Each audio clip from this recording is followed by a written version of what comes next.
Okay, what John has worked up some proposals. What's going on? We have had a conservation fee from, I believe, April through October. Is that right? Yes. And if you use over 15,000 gallons, then there's added fees because it costs us to make water. So there was that threshold. But during the winter time, when it's cold, people need to let their faucets drip or whatever, so they don't freeze. Well, and we realized in the summer, it'd be nice if we could keep the lawns green and provide a fire pit.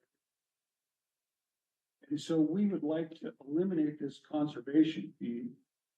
But at the same time, we have, as you had heard from the minutes of the last meeting, we have a water line that's going across Cedar Creek Bridge that doesn't belong on the bridge. The bridge wasn't designed for it. Make a change there. The engineers recommend it's from the. And we have, like everything else, the cost of electricity and the chemicals that we treat the water with, it's all going up, just like everything else. Is the line what you're talking about down on the highway, or is it up? The little Cedar Creek Bridge that goes up from 8th up Cedar Creek Bridge. The county wants to realign that bridge, and the water line got put on there. It wasn't designed or engineered, so the county would like us to. Does that water line go to the people in the back, like Rob and Jolene are? No, that water line comes from the tank that's up on the mountain. But the water gets pumped from the park up to the tank, so then we have head pressure for a gravity feed system all the time. Even if the pumps go down, we still have pressure. It's a good system, but we got to maintain it. So the only way to really do that is to try to figure out how to either be more efficient, which we're trying to do, and maintain enough in our funds to fix things when they break. But our base goal is to not charge people a penny more than absolutely necessary, as we all have to buy groceries and gas and pay our property taxes. And so just another increase sucks.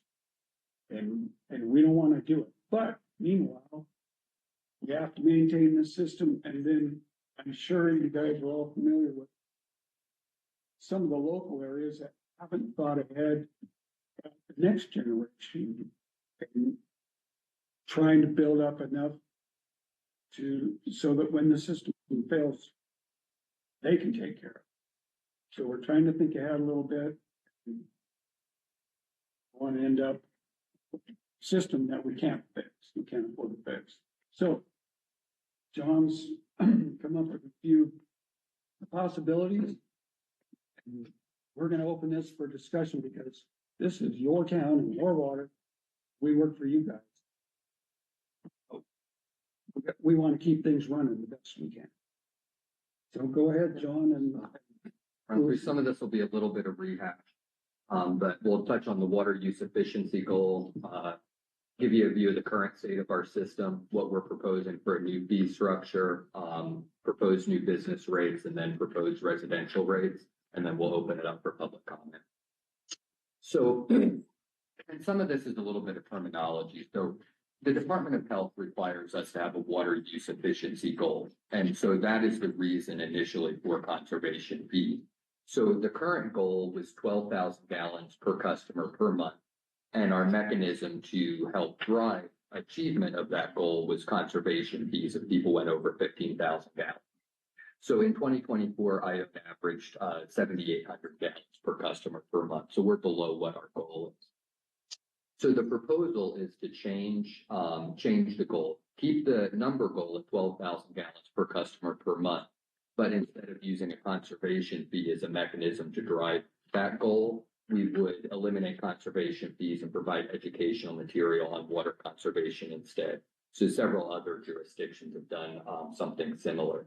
Then we would propose, continuing to measure water usage in 2025 and 26 to ensure that we're maintaining, our goal rate. But that would eliminate conservation fees.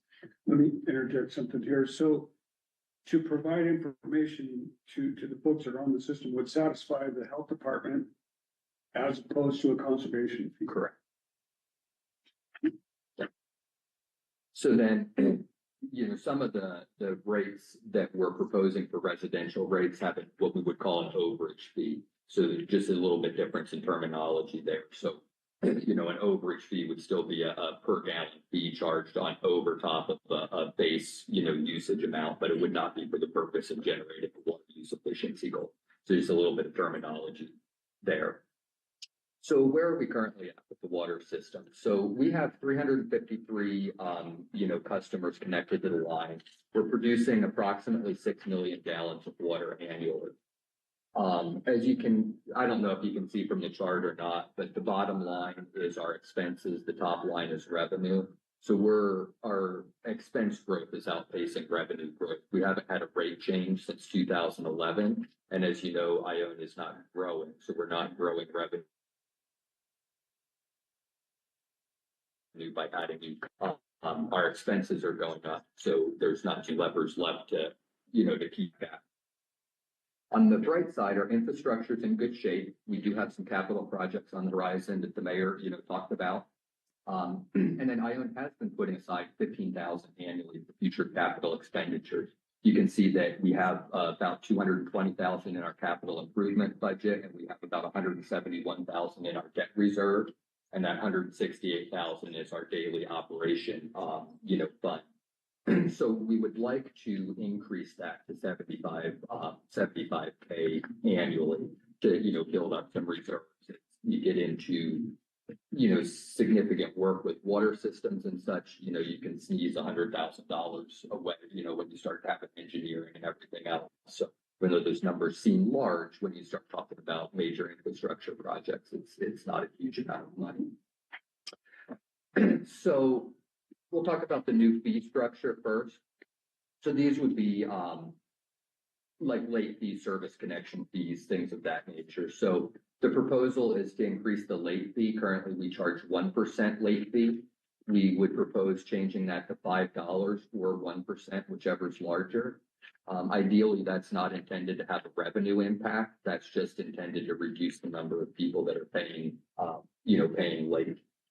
Because of the notices that we send out, if we get to the point that we're going to disconnect somebody for non-payment, we've spent about $13.50 in supplies and man hours in sending notices and letters. So if we can even just reduce a little bit of that and reduce how many late payments and letters we have to send out, that would be beneficial. New service connection, we're looking at increasing that from $1,500 to $3,000. So that's the fee to get a brand new connection to the water system. Right now, the water meters are costing the town approximately $5,000. So that would just help offset the cost of the meters that we would have to purchase. The service turn on, turn off fee would remain the same at $30.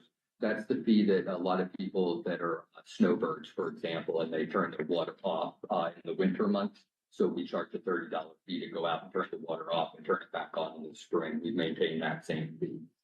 And then similar, the non-payment turn off on fee would remain at $50. So if we go out and shut somebody's water off for non-payment, we currently charge a $50 fee to turn it back on. We wouldn't change that fee. So currently we don't have specific business rates. We just have the general residential rates, and we kind of shoehorn businesses into that. So the proposal would be for new business rates, and the rates would be dependent on the size of the meter or the water line coming in. So you'd see for most of our businesses have a 5/8 inch meter. We would be looking at a $30 base rate plus a $40 usage charge for 15,000 gallon monthly.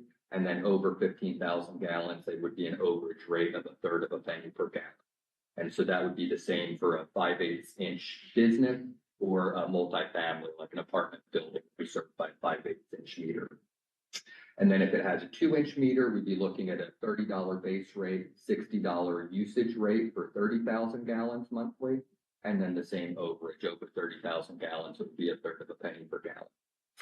So that would impact businesses or multifamily residences with a 2-inch line.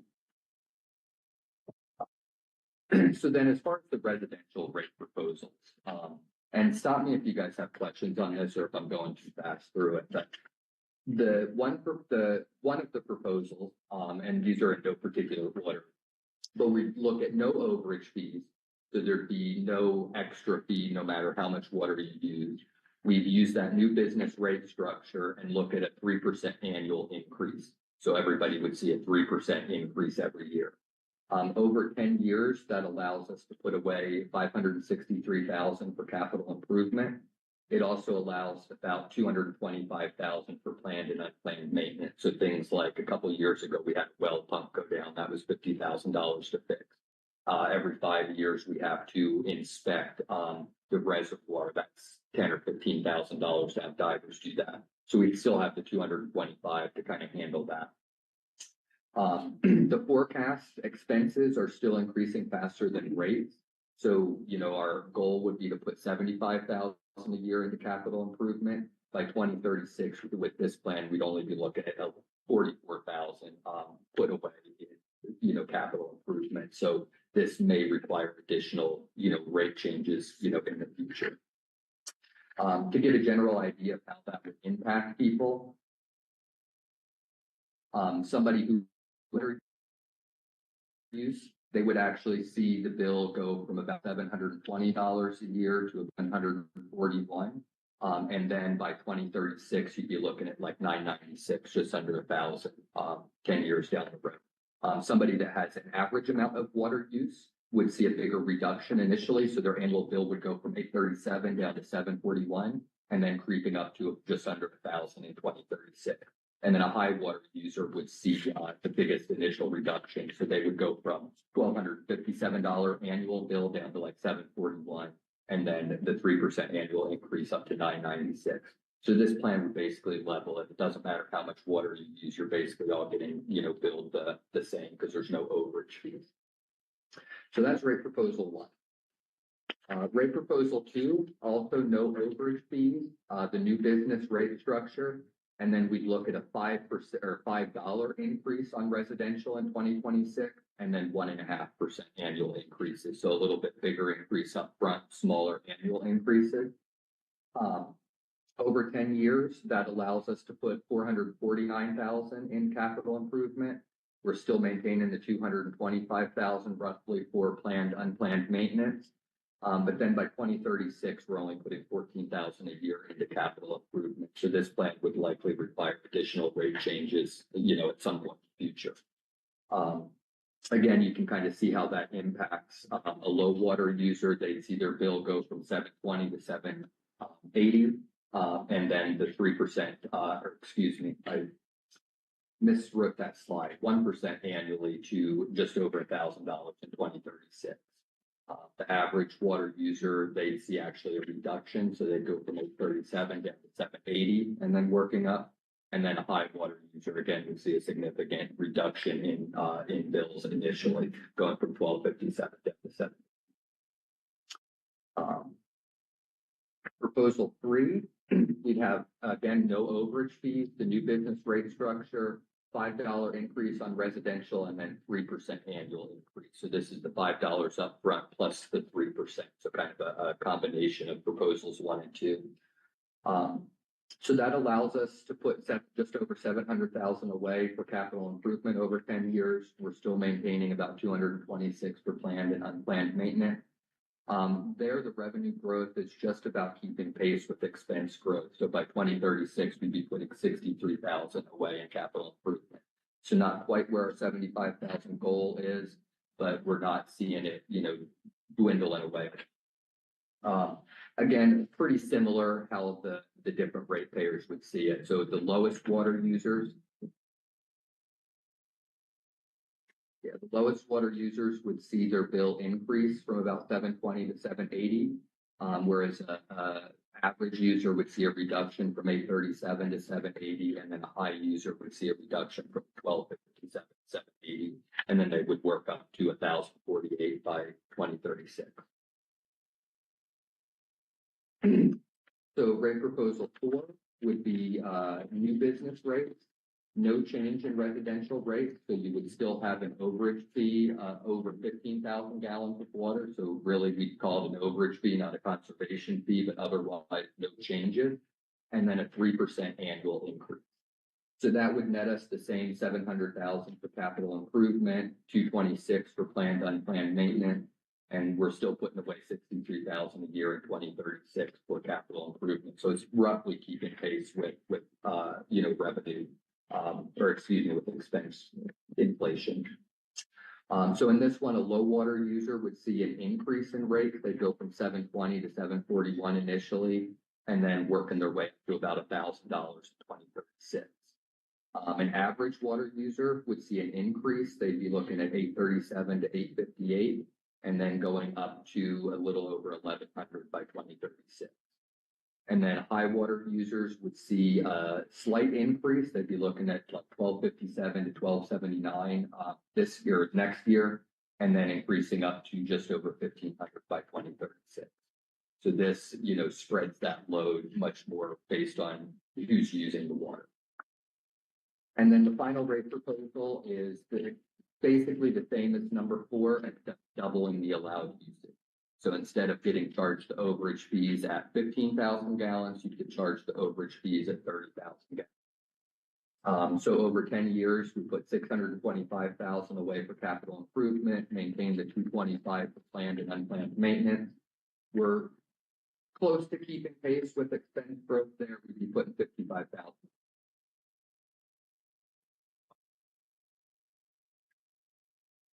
Again, a low water user would be selling 341. Average water user would likely see a decrease. They'd be going from something in the order of 837 down to 792, because those people typically are using more than 15,000, but less than 30,000 gallons. And then the high water user would see the annual bill decrease from 1,257 to 1,174 initially, and then increasing up to about 1,400 by 2036. So those are the proposals that are kind of on the plate for discussion at this point. So unless council has anything else, turn it over to. Do you guys have anything that you want to add or? Okay, so probably that's a lot of information. If you're like me or somewhat confused, but we're open to discussion. John's come up with several proposals and so go ahead. Not part of the system, but what is the demographic of the low, medium, and high water user? What's a typical cross section of the one? Who would that be? Would it be like a single person on Social Security, doesn't use water, doesn't have very much money to start with? Right. I don't know specifically for demographics. What I did to bring those up is we looked at every customer's usage for a full year. And then, I randomly picked an account that was at the low end of that usage, one that was at the median, and then one that was at the very high end. So I don't know specifically demographic info on, those individuals. I know that several of the people with the largest water usage have larger lots, and people with less usage generally have, smaller lots. A lot of the water usage happens in the summer with watering, lawns, gardens, things of that nature. But yeah, I don't have, and we also don't, we've got the name of somebody, but I also don't have demographic data for, all of our water connections. I've got, name and address. Curious if there was a connection between the average income of each section and number of people being supported in those households, low, medium, and high, and people that are at least afforded, like in the first 3 proposals, they get stacked pretty hard. Last 2 proposals, not too bad. Right. And it's a great question. I just don't have Yeah, Just a question. yeah, very. Just curious.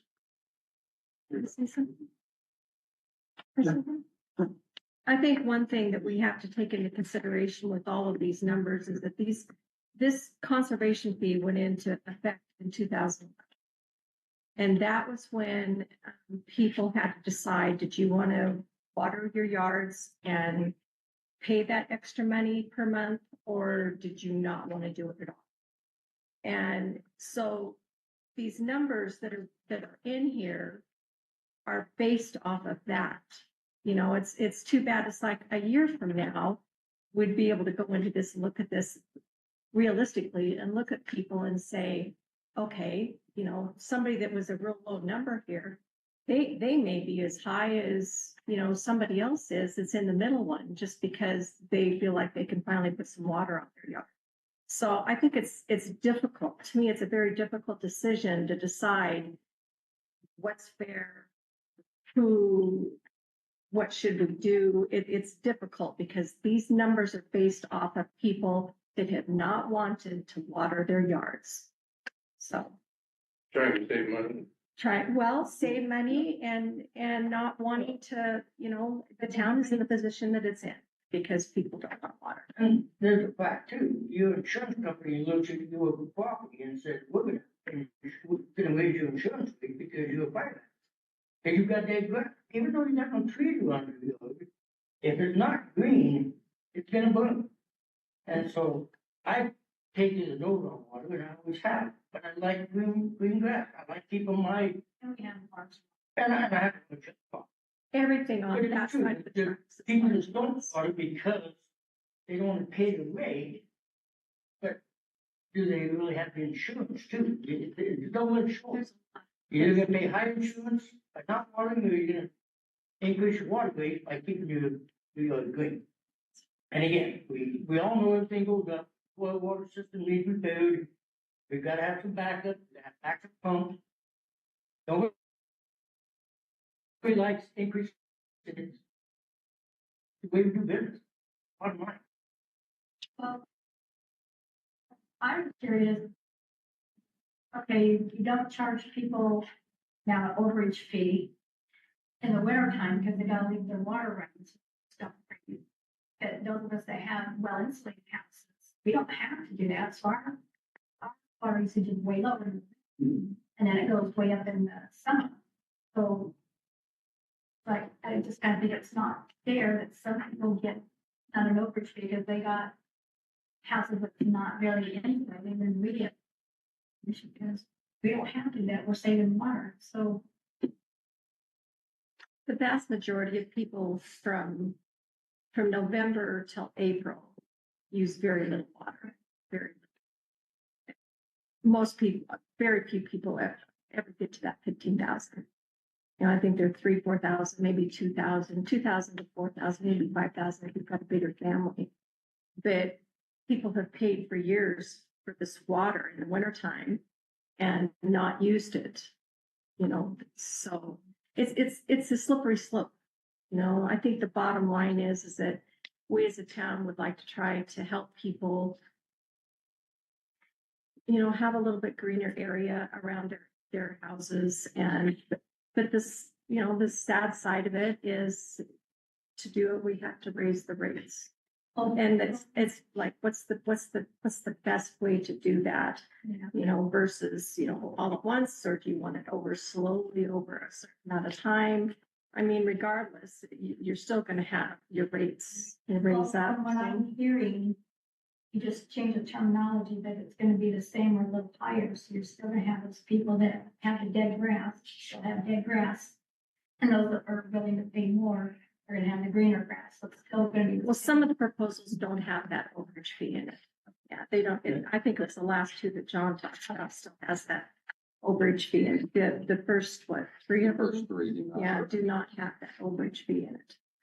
To me, it's a conservation fee. I mean, that's what people Yeah. are used to hearing is conservation fee. Yeah, I mean, if you're in the high usage, you're gonna be in the high usage. You're gonna say, yeah, you want Well, to- you've got a bigger lot, you're gonna use a little bit You more you water. want your grass green, you want to It do just your depends. garden, you want to do all this other stuff, that, And you're Yeah, still you gonna have- have people that you don't, gotta pay for it. that do not want to water. They're not gonna water We're anyway. gonna have dead grass, we're gonna have dead grass, one's gonna have green, stuff gonna be green. Gonna be big wrong. Nothing to mowing. Yes, A lot of people don't want to mow their lawn. Dan, you had a question or comment? Is from my standpoint, it seemed like the latter couple of proposals spread pain pretty equally while ensuring that the town was putting the money away that has been determined that they need to put away. I think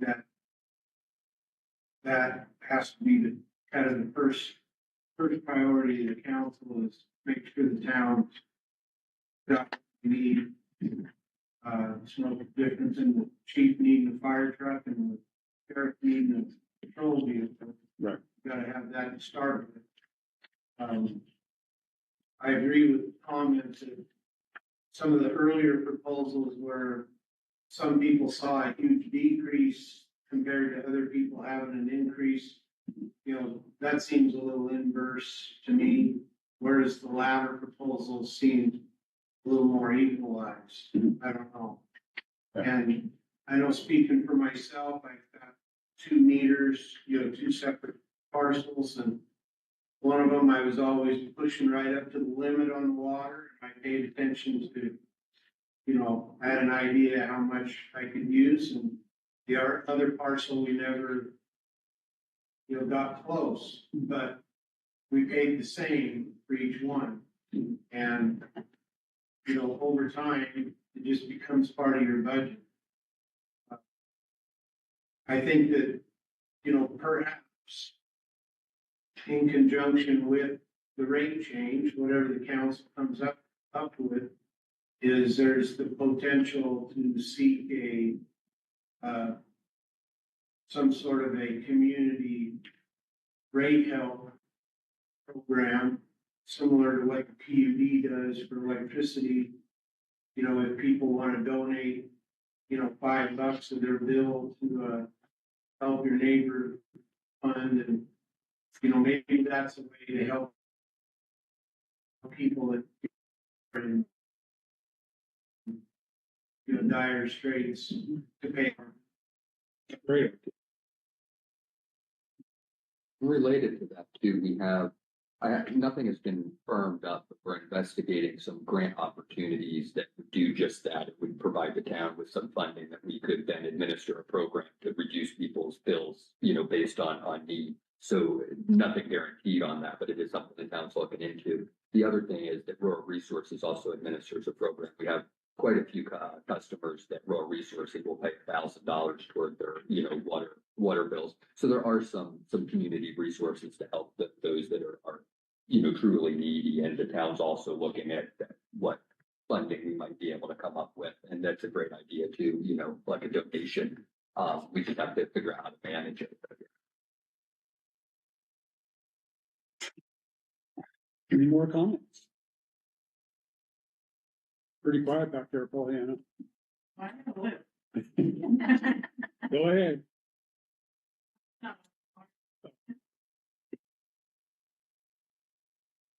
Okay. Well, whatever the council decides will take effect next year. And is it April? Yeah, well, yeah, that's when our contract with CWSD renews. Kind of the rate projections that I did assumed a January 2026.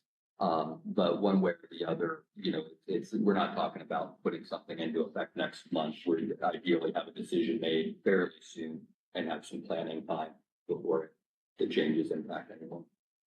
Okay. So for this summer, the conservation fee will still be in effect? Unless council takes action, the conservation fee is in effect as of now, yes. Sounds like a good time for a test run. What's that? It sounds like it would be a good time for a test run. Removing it and let's see how many people. So we removed conservation fees last year. What was it? Yeah, it was end of summer already. It may be beneficial if you drop it now, see the difference of usage, then that could change your whole numbers and say, okay, we're way up. Everyone decided to start part of that.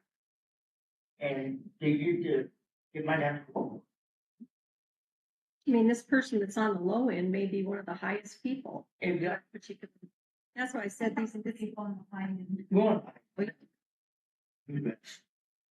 So yeah, I mean, that may give you help. Look at some ones and think, well, we have more, just by being at 3%. May not be enough because people want to do that. They got people. That's bottom line. Not a lot of people here have sprinklers. Pulling a sprinkler around all the time, you're fired. Yeah, it's education of putting, going to Walmart by a timer, on board for 15 minutes and shut it off. A lot of it's just education. I got to bring back, twice a day. No, 15 minutes, with three spots.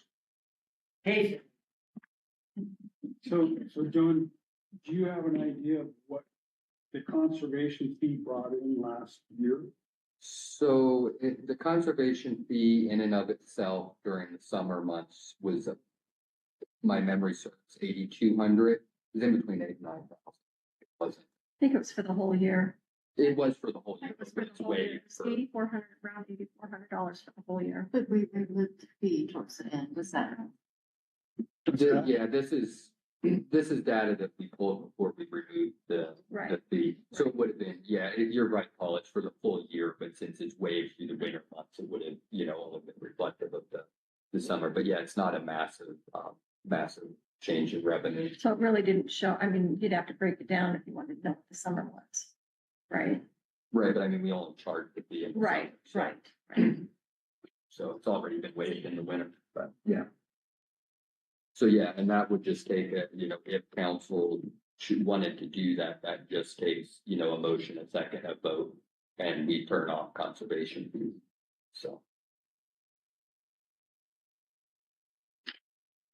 One last thing, Mike, are you guys making a decision imminently on this, or how much longer? And I regret I missed a couple of meetings, but is this the first time this proposal presentation has been put out? Like this, in this form? Curious if it would be possible to come by tomorrow, copy it. And able to make any unofficial comments or whatever. I mean, I just haven't had, obviously, the first time I've had to digest it. So. And I would highly recommend that anybody come in if they're interested, and John can make more copies of this, and you can take it home and chew on it. And we don't have to make a decision on the rate proposal tonight. Our intent was to do this, to have a meeting with you guys and just take your pulse, see what's going on, and then in the near future, make a decision.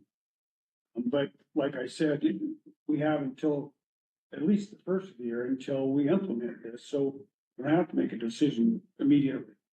But we want to do it soon enough so that everybody can understand where we're going. But that could be a month or two, who cares?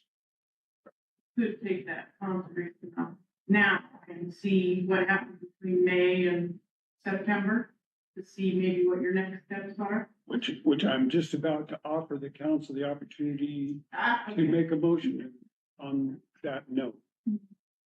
So And one last question, Mike. Are Go ahead. those that aren't part of the town, because we've got two water systems that get water from the town that aren't in the town, is that correct? Two, and I believe a few strays. Are they included in this rate structure, or is there Yes.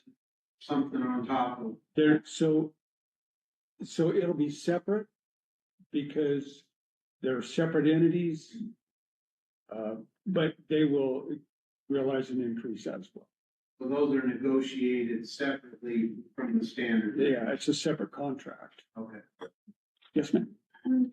I was just curious, when we first got our house back in 2003, because for the end of 2003, we were considered on the same water system. And somewhere between, I say maybe 2010, 11.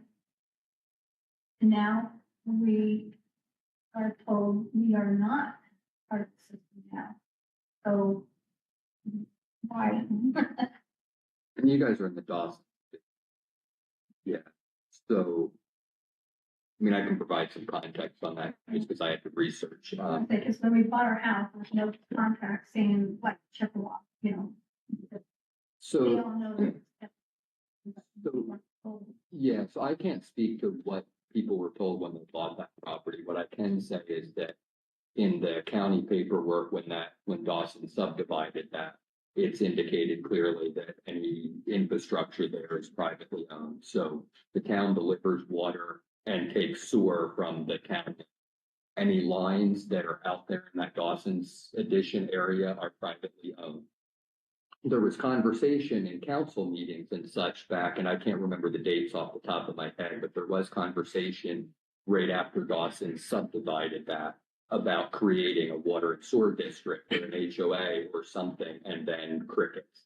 So, I can't say what's happened, in the interim, but that's always been a privately owned water system. And for whatever reason, no one that owns property out there has ever gotten together to create an HOA or We don't want to HOA, we want to be part I of. mean, I want to be part of the city, but Well, I'm just outside the city limits. annexing into the town is an option as well. So that's the other thing. But then So- you gotta get all in with.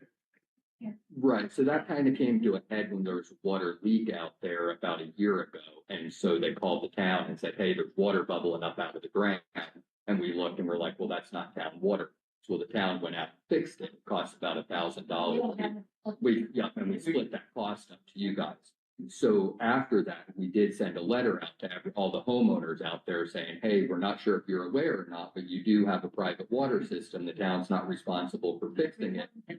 Put that in the word. Right, and I haven't heard anything else, so. I guess the question I have is there gonna be different rates for people that paying Ione City sewer and water, but outside the city? Right now, none of these proposals are that way. The only thing that would be negotiated separately is Chippewa is on a separate contract, which would be negotiated separately. But to your point, like with sewer, when we recently changed the sewer rates, we did charge a different rate for inside city limits versus outside. Thus far, in any of the proposals for water, that has not been proposed. I mean, it could be, but that's not Yeah, and I not been mean, proposed. my system is no more than 25 years old in that subdivision, but we're looking at 70-year-old.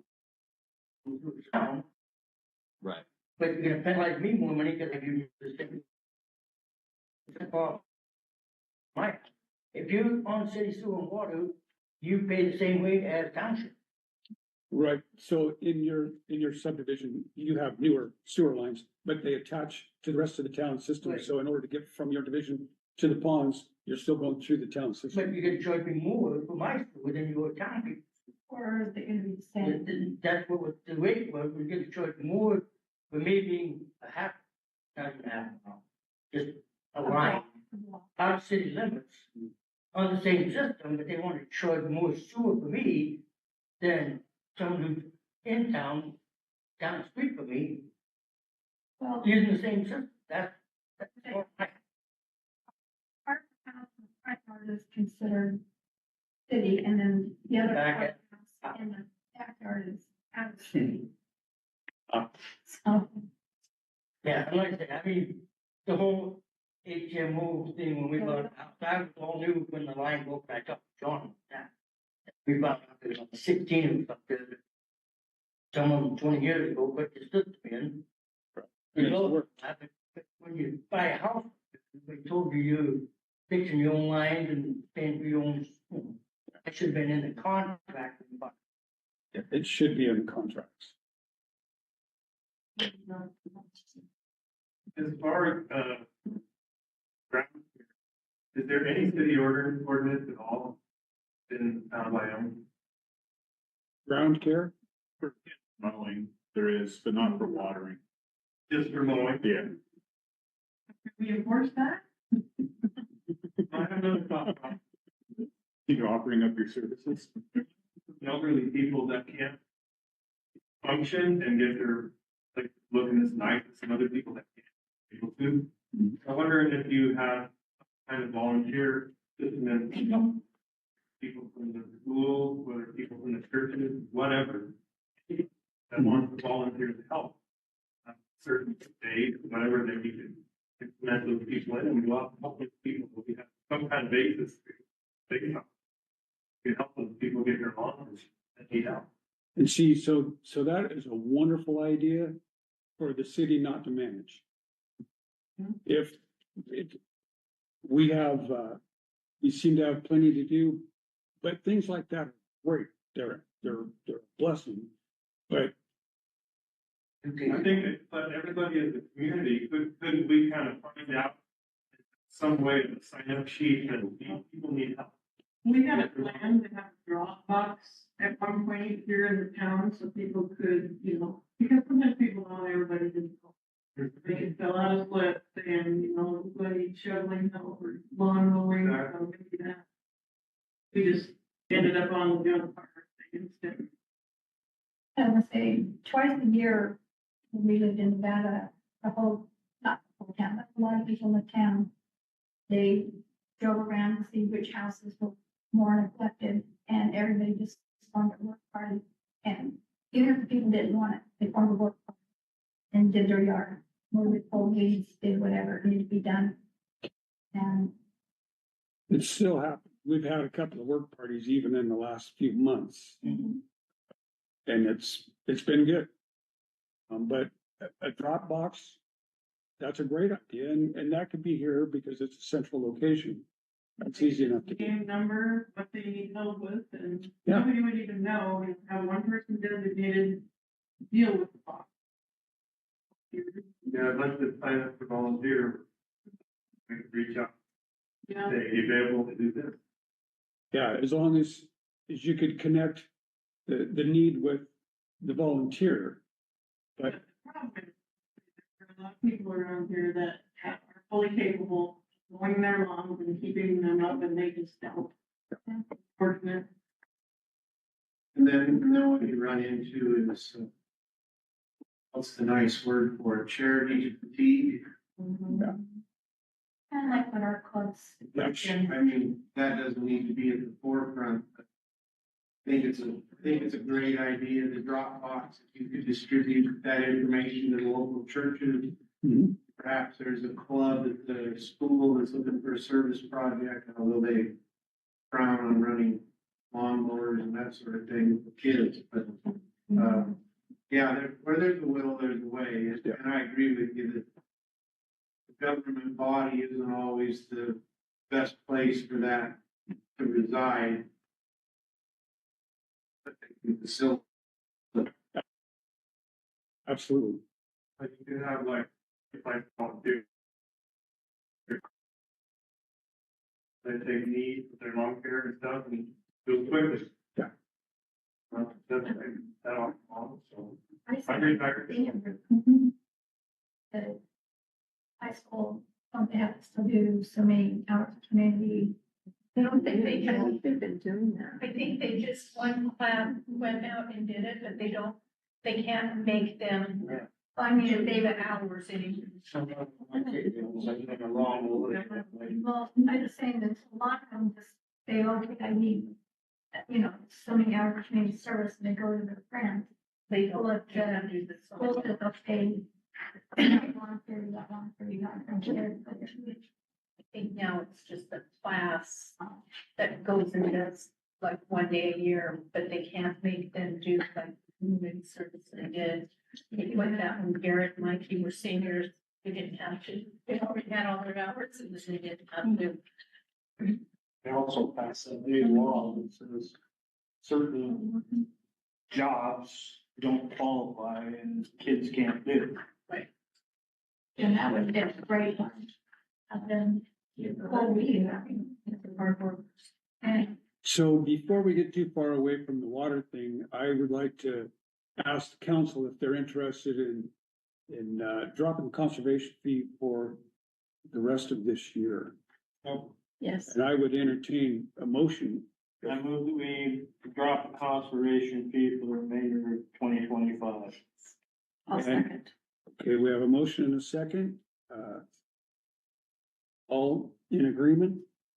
Aye. Opposed? Aye. I'm gonna say aye. So it's 2-3. Name it overage fee instead, right? Pardon? We're not gonna rename it overage fee. No. Okay. So we have a majority. 2-3. So Sturba, McNeil, Weiss in the affirmative, and Shipley and Vogel in the negative. Yes. I think the one advantage of doing this is, just like Pollyanna said, I think you're gonna get a more realistic number of the water that people are using versus, you know, what our numbers are now. I mean, the numbers are our numbers because they are what they are, but I think that if people can start watering, I think that we could take a look at that and, you know, maybe we need to revamp what we do, who knows? But I think it's the right thing to do. So we're still open for conversation. You're welcome to speak up. Yeah, I guess my feeling about it is that people aren't actually paying for water. They actually use the 15,000 gallons. What they're paying for is the capacity. And so that access to capacity. If you take away the overage, which should be a natural limit for anything, then you're just telling people they can use however much they want. I think the way to handle this would be to offer the 2-inch residential lines to people if there's a way of doing that. So that they can buy up to 30,000 instead of 15. And then pay for that capacity.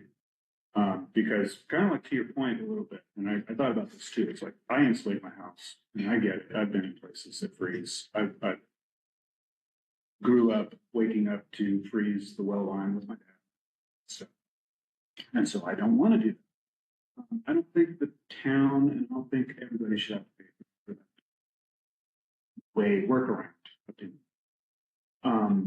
I personally feel that a person's lawn is their own deal to deal with. Insurance issue, it's going to be dealt with on a property-based situation anyway. It's not going to be based upon what everybody else is doing. And you know, it's part of being a landowner. You have to take care of that. If you buy waterfront property here, you're going to have to deal with erosion. Who's on the hook for that? It's like, I don't know.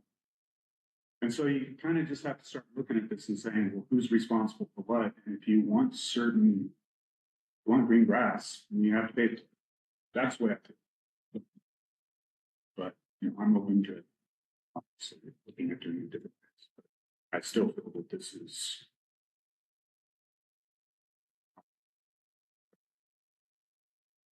So that's all I got to say. Okay. Sharon, did you have anything you want to say? I just think it's a good idea to conserve water. I understand having green lawns. I like green lawns myself. And I just think it's a good idea to conserve. Look, Okay, thanks. Thank you, guys. Go ahead. Would you be curious what the actual numbers are instead of just kind of, you know, haphazard one? I mean, it's only for a few months. I think people that have been doing this for 20 years, water the way they water, it's good on increase more. But what we're seeing and I is still have a green lawn. it's some that want to be on that haven't been watered and they start to water now. Could change the numbers here next year when you come to say, look, we got a lot more people who want to use water. We got to pay more. We got to. Well, and I think the state requires us to have a lot, and aren't we having to decide that soon? Tonight, yeah. Yeah. that we have to have a conservation goal to reach. Well, we can achieve that conservation goal with educational materials. That's what they say, so that's part of the deal. If you have less than 500 meters, you have to have one efficiency goal. And education is one of them that you can choose. Okay. Is that it? Anybody else? Okay, so I got the vote ahead of the. We should have a motion, a second, and then conversation, and then a vote. So we're gonna redo the vote, so we'll get things in order. So we have a motion, we have a second. Okay, all in favor of eliminating the conservation fee for the rest of the year? Say aye. Aye. Opposed? Man, Nay. Okay, that hasn't changed, so we still have a majority to get rid of the conservation fee for the year. Got that done. We don't have to do an ordinance on it. We don't have to do an ordinance on that. The biggest thing is if we want this to be a good test of changes in behavior, we need to communicate it out to folks. So, I can work up some flyers and stuff to put out. The next billing statement, which goes out next week, the 16th, we can put a little note in there, the conservation fees have been waived. But the audience could also help by, letting neighbors know that we're gonna waive the conservation fees, because if people don't know, they're not gonna change Is fees. the Selkirk Sun still online?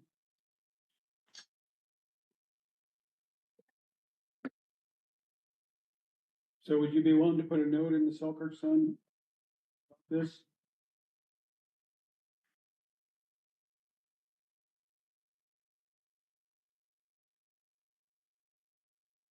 Right.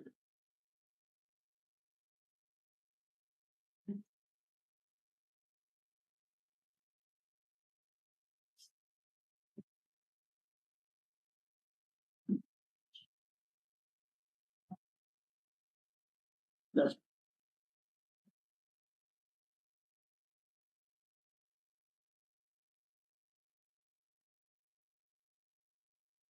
Okay, thanks, Sonia. Okay. We made it through the Department of Ecology. So the last thing that we do need a motion on, so the water use efficiency goal. So the proposal is to keep the goal number at 12,000 gallons. But rather than using fees to generate that, we would use educational materials to generate. So that we do need a decision on that tonight so that we can submit our paperwork to the Department of Health. So we can either keep it the way it used to be, 12,000 gallon limit, use conservation fees to drive adherence, or the proposal new way is still 12,000 gallon limit for goal, education to drive adherence to goal. So that we do need a decision on tonight, because I've got to submit that to the Department of Health. So the decision would be, do we want to get this information, because we've already made a decision that we're struck the conservation fee. For what we're talking about is permanently in the items, getting rid of conservation fee, right? So, and this is where the terminology gets strange. So if the council opts to remove efficiency goal to eliminate conservation using education as a mechanism, then the town would no longer have conservation fees ever. If the council opts for that, and then they opt to go with rate proposal number 4 or rate proposal number 5, then when we implement those new rates, people would get an overage fee, not a conservation fee. So, what needs to be decided tonight is specifically, do we want to continue using conservation fees to drive adherence to the goal, or do we want to use education? And if we choose to use education and not fees, then any fees that we would put for water usage over a certain limit in the future would be an overage fee, not a conservation fee. If we do, but Correct.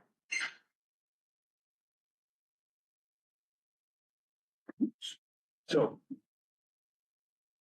Sort of frame of motion along those lines would be to eliminate not only the conservation fee, but to So as far as educational material, does the health department provide that?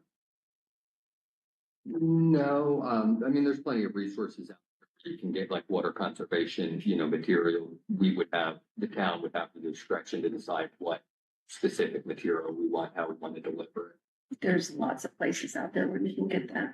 Okay, So, John, how long is this plan for? The water Does use, it have to be updated every year? 6 years, 6 years. So for the next 6 years, whatever we decide tonight will stand. correct. But that doesn't mean that it's somewhere down the line, if we were to decide to do one of these proposals, it should be, you would have. And I should be clear too, the council has the ability, we must update that by law once every 6 years. The council could update that more often. So you could make a decision today and then a year from now, change your mind and change that, but we're required to do it at least every 6 years.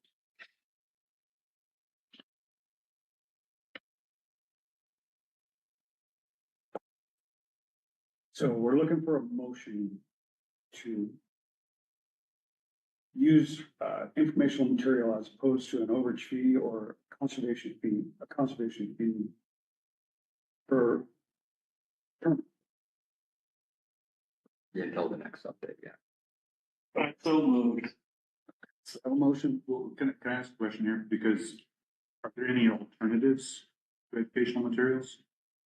Because we don't have any other alternative. I mean, we just canceled the conservation fee, so I'm saying it's like, I get voting on it, it's fine. But we're voting on doing education. Is there any other thing we should be voting on as being an option? So education is one way of doing it. I guess we could look at, buying low flow shell heads and sending to people. That's not education. But that is all part of education. That is all part of it. Okay, all right. So I got, okay, thanks. So we have a motion, I'll second. we have a motion and a second. Okay, any more discussion about this? So I want to understand exactly what the motion is or is discussed. Is it, I don't know what was. What we're voting on? So what we're voting on, it would be to eliminate the conservation fee and use informational material instead in order to meet the department's to be conscious of water usage. That's the best way I can describe it. Does that make sense? Okay. Any more discussion? Okay.